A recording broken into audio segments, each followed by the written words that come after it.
今天总算要开始做最后的工程了，马上开始打脚手架做外墙。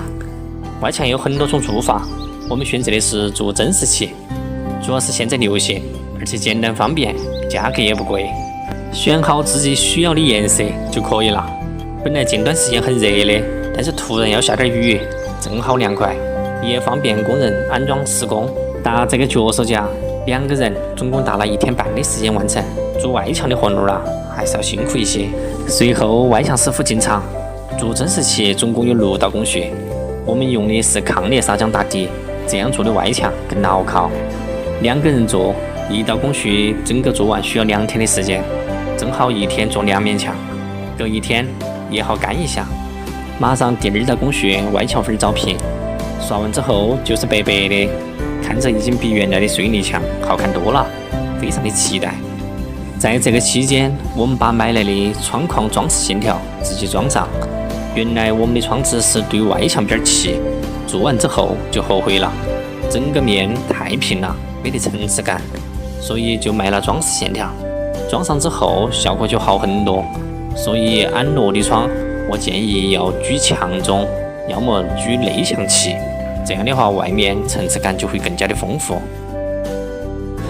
2天的时间很快就过去，第2道工序又完成了。内墙的效果还是挺不错的，不过我们选的是铅灰色，不是大白色。房子的效果影出来了，天气太热了，只想抓紧时间把它搞完。第3道工序喷底漆开始，喷漆的话就要快得多，1天左右就能搞完。底漆是厂家调了色的，目的就是为了接近后面增势漆的颜色，这样更容易出效果。但是这个颜色他们调深了，算了，不去纠结了，反正后面的增势漆也会把这个底漆覆盖掉，后面的增势漆才是重头戏。这段时间重庆的气温直接起飞，所以说我们早上起得很早，看在上面看到日出。今天正式开始增势漆的工序，总共需要喷2遍，这样才能够均匀饱满。因为我们的颜色总共是2个，顶上线质是深灰色，主体是铅灰色。师傅建议我们先做深色，做完之后再打包覆，再做下面的铅色，这样就不会来回的整。老规矩，不懂的就听师傅的，只要最后的结果是好的就行了。在喷下面铅色的时候，突然就发现问题了，喷底漆时的不安，这会儿应验了。这个铅灰色颜色同样深了，没达到我们选的颜色，只能够马上停工，让厂家马上上门处理。最后厂家同意拿回去重新调色，调完色之后就要好很多。我们问了很多人，都说这个调色多少都是有色差的，对于调整后的结果也只能够勉强接受了，对于最后的效果还是有了一丝担忧。期间我们把窗框的装饰线刷上了深色，这样会立体一些，由于面积太小不好喷，所以说只能自己刷。最后整完了再一起喷面漆，上面喷过的深色我们也重新刷一遍，因为我们开始觉得喷的颜色有点浅了，而且师傅说外墙随着时间的变化颜色会越来越浅，所以说我宁愿深一点，而且深点的话对比更强烈，效果更好。为了第2天不晒太阳，我们直接晚上加班搞完。第2天来一看，感觉还是不错的，还是深一点更好看。由于增势漆最后还有剩余，于是我们喊师傅把剩下的全部喷到院子的围墙上，这样就不浪费了，而且处理之后的围墙更好看。买漆的时候大家都说宁愿多剩点，就不能够不够，因为如果说再次调色绝对会有色差，所以就多买了一些。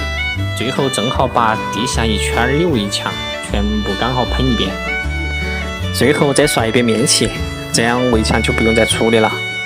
最后的效果你们觉得怎么样呢？最后1道面油已经全部喷完，至此经过10几天的施工，终于全部完工了。接下来就是最后1道工序，做清洁。这个做清洁啊，也是一个非常痛苦的活，看着这些喷在窗子上面的各种漆，就一阵抓狂。在这里跟大家强烈要求下，在做外墙漆的时候，无论怎么样，一定要让工人打好包覆再施工。虽然我们也是这么跟工人要求的，但是最后我们还是心太软了，太体谅工人师傅的不容易，所以没有强烈要求。因为我们这里打包货确实有点痛苦，一是天气太热，上面活飘活辣的，长时间在外面施工，确实有点遭不住。最麻烦的地方还是吹风，刚打好的包货，一会儿就会被风吹烂，又得重新打。还有些地方胶带根本就粘不住，不但费力费时，还费材料。所以为了体谅师傅，在施工的时候我们又没有太去计较，只要把主要的地方处理好就行了。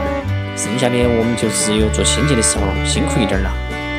我们外面窗子的清洁总共就做了近3天，各种工具都用遍了，确实不容易。去内墙漆我们用的松节油，这个效果非常的好，需要的可以试一下。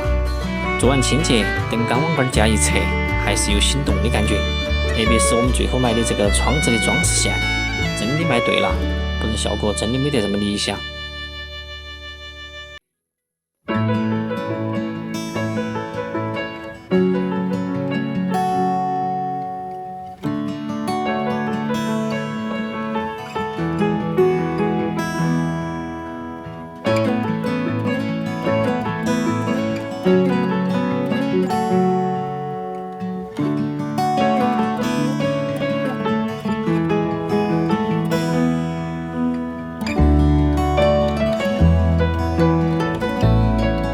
今天我们安装铁脚线，室内的很多装修步骤都省略了，直接交给工人师傅搞定，我做力所能及的事情。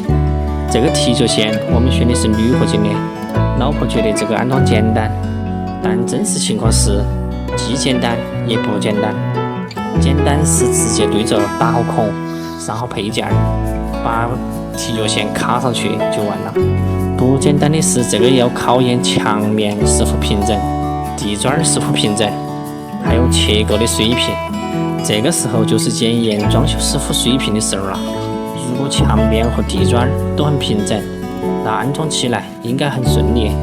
反之就伤脑筋了，要来回的调整，并且会出现一些不平整的缝隙，看着就不美观。最大的麻烦在于切割，我一直是用那个棒子锯进行切割的，这个就没得工厂里面的切割机切出来平整，也会有误差，并且切割的边缘还要进行打磨才行。像视频中的就是转棍的地方也会没得那么精确。这里呢就是地砖不平整，所以有一头是翘的，需要重新去调整，并且地面结合处就会有一定的缝隙，后面就需要用黑色的胶去补一遍。最后整完了，看着还是没什么问题的，整体搭配起来还是很好看的。这种铁脚线呢就是比较窄，看起来都比较简洁大方。今天安装吊灯和窗帘，吊灯我自己安，用了这各种半吊子经验，看着说明书和自己摸索，最后办得还是有模有样的。大家有没有觉得这些铜灯很 low？ 还是考虑少了？要是做成线性灯，效果将会完全不一样。但是装修哪能不留点遗憾呢？窗帘是包安装的，倒是不用我出手了。安装好之后就立马有感觉了，房间不再是光秃秃的，总算是有了一些柔软的装饰。窗帘的款式和颜色我们都是选得比较简洁的。窗帘我开始考虑的是做电动的，但是最后考虑到成本，以及家里面也没得这么多的智能设备，在家人的建议下，我们最后还是做的传统的拉帘。开始还担心楼下客厅30米的空高，拉窗帘会比较吃力。安装好后，这个担忧就完全打消了，非常的顺滑。载着气球陪你兜风，看遍所有会笑的星空。整个夏天想跟你环游世界，山路蜿蜒就像是爱的冒险。要说有点纠结和遗憾的，那就是对，没有错，就是这背后的这个文字，这个确实让我们纠结了好一阵子，我们都没搞得懂它为啥子一定要加文。今天总算跟家里面添置了第一件家具，大家猜猜是什么东西呢？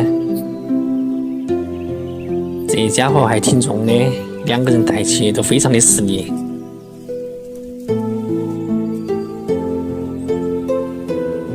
因为包装的木条有脱落， 2个人抬还不倒抬，又重近200斤。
前面我发了一个视频，就是征集买投影仪还是买电视的意见，各有各的好，最后要怎么选，那只有自己体验了才知道。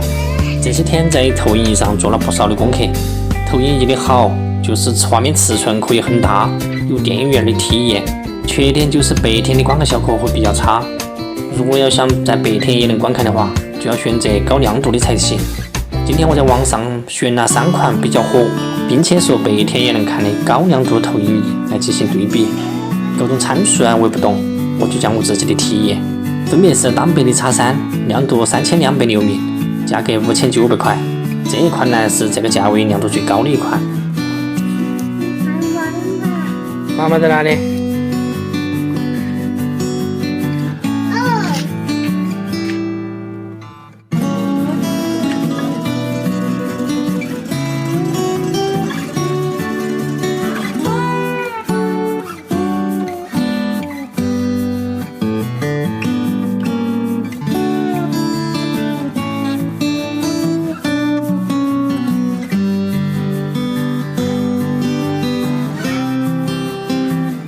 在那儿等爸爸给你弄好了再骑哈下来。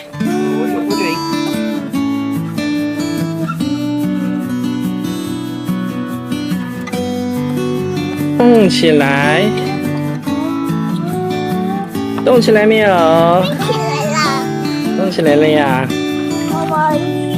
来跟爸爸打个招呼。哦，好的。一些草坪铺好，再到秋千马儿的进场。滑草是我在网上买的，已经买了好久了。主题我还是打算用木头做，只是一直忙于其他的事情，没得时间做而已。如今其他事情基本搞完了，再加上盼盼马上2岁生日要到了，于是打算在盼盼生日之前把它完成掉，也当做给盼盼的一个生日礼物。整个主题我是参考了网上的图片，再结合现场来制作。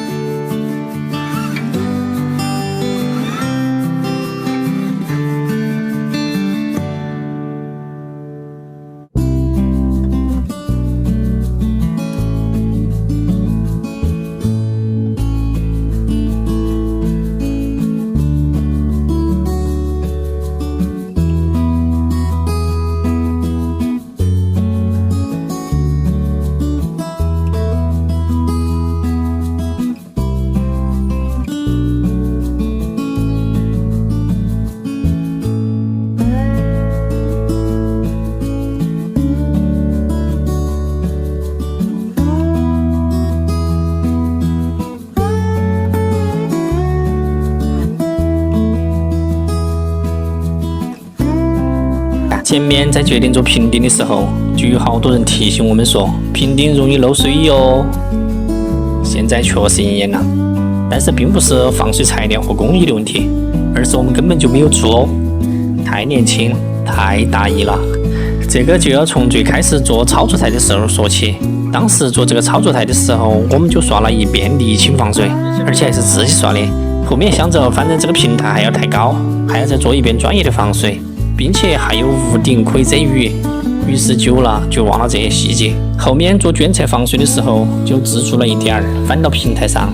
当时师傅都还在提醒我要不要把整个洗衣台都烧上去，但是我心想着那块地方本来要比下面高一截，水个是不会漫进去的，所以就没有听师傅的。哪晓得我们后面在卷材上面做了藻平，然后再贴了地砖，一下就增加了近8公分。虽然平台也要贴砖，最后还是比外面高，但是砖下面垫的灰却是通的，真的是智商税啊！水就是从砖这下面直接渗透过去的。要是排水通畅及时，砖下面没有太多的积水，也不会这么明显。后来我们就发现是我们的几个花坛。本来当时我是要把花坛垫高做防水的，但是家人说不做更好，积水会让土壤保持湿润，利于植被保持水分。可能是因为今年的高温干旱，听着好像是有点道理。于是花坛是一点防水都没得，并且和外面的砖下面是连通的，所以一下雨，砖下面都积满大量的水，往到洗衣台下面倾，又是一个大大的智商税啊！现在就只有把花坛里面的泥巴全部挖出来，重新再垫高，再刷一遍防水，并且都开了排水孔，保持排水通畅。洗衣台这边我们喊专门做防水的师傅来看了哈，他说现在就只有一个办法，就是用一种胶往平台下面灌，把那些缝隙填满，这个胶遇水就会吸收和中和，最后固化，这样水就浸不过来了。我也是半信半疑，但是只有试了才晓得。师傅用的材料有2个桶、2包胶粉，还有一个增压的机器。只看他把2包胶粉倒到2个桶里头，搅拌均匀，然后在平台上面钻了一个洞，就开始用增压机往里面灌胶。这个孔里面灌不进去了，又重新打一个孔继续灌，大概打了4个孔才把2桶胶灌完。具体这种材料叫什么我也不清楚。最后剩了一点胶，凝固了之后就像果冻一样。我确实有点怀疑这个到底能不能够治得住。部落改造已经有几天了，中间经历了2天的雨水，到目前为止没有了继续渗水的迹象，当然还待观察。趁着今天晚上大家都有时间，我们就把前面挖出来的土回填到花池里。有朋友担心这种花池养植物的根系会对屋顶有损坏的危险，这个想法我们也有注意。我们在最底层铺了竹根板，还有就是尽量不种大型的植物，应该就能够最大程度的保护屋顶了。前面翻工弄得到处都是泥土，想想都闹心，还好只是泥土，扫一扫冲一冲就干净了。经过大家的努力，马上就要恢复到以前的样子了，还是干净整洁的样子，看着舒服。顺便我们还在花坛里简单的种植了一些植物这些东西就慢慢来了，等填满的时候应该就是最漂亮的时候了。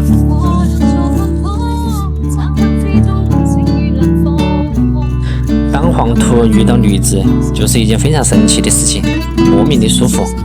我们还培育了一些多肉，这种植物的养护和培育都非常简单，要是种得多呀又非常的好看，期待成片的样子。屋顶又回归正轨了，等待让它一点点的蜕变，逐渐形成我心中的样子。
现在表面开始起沙脱落，并且有犯碱的迹象，严重影响美观。今天我的计划就是把大门口的花坛贴上瓷砖，而且贴砖之后也更好看，也方便打理。本来打算直接刷点外墙漆，放个喜欢的颜色就算了，现在看来外墙漆也不能治本，但总得一点一点来。还好前面在装修室内的时候有剩下的瓷砖，正好可以用在这里。当然还有我业余的贴砖手艺，我贴砖的这点技能都是前面装修的时候在边上学的，加上实践和摸索，用在这个不太专业的地方还是讲究，熟能生巧，多贴了一会儿呢就越来越上道了。而且在切过一些边角的时候，还用了一些快点忘掉的几何函数，经过一整天的努力就快要完工了。最后看看前后对比的样子，最后的效果还是马马虎虎，不仔细看的话还是可以的，我很满意。明天继续加油。今天是疫情居家的第2天，睡懒觉吗 ？No， 还是接着干活。今天转正到顶楼，完成前面没有完成的工作。现在看到的这个就是安装顶楼晾晒衣服的架子，是用不锈钢材质做的。这个是前面叫师傅来安装的，好多天了，居家期间正好把这个彻底完成。因为考虑在屋顶观赏的时候直接看到晾晒的各种衣服非常的不美观，所以就想着做个隔断，再做点装饰，这样又好看又能起到遮挡的作用。前面我都已经把木板买回来了，都是防腐木，只是没得时间安装。今天就和老婆一起完成我们的作品。安装好后，再在花坛上栽种我们去年买的龙沙宝石，等它爬满整个架子，开出整个花墙，想想都美。最后再给它刷上油漆，放个颜色，这样就完美了。油漆还有保护木板的作用，这样就能够管的时间多一些，以后时不时的再养护一下就可以了。夫妻同心，更快就刷完了。白色的底配上绿色的爬盘，等它开出成片的龙沙宝石的时候，想想都激动。今天同样天气非常好，有太阳。今年的这个冬天非常的温暖。疫情在家，再加上这样的天气，在家里干活真的太舒服了。我这个顶楼也准备打造成休闲花园，有很多朋友在说我的院子插很多花，是的，只是花还没有大量的栽种。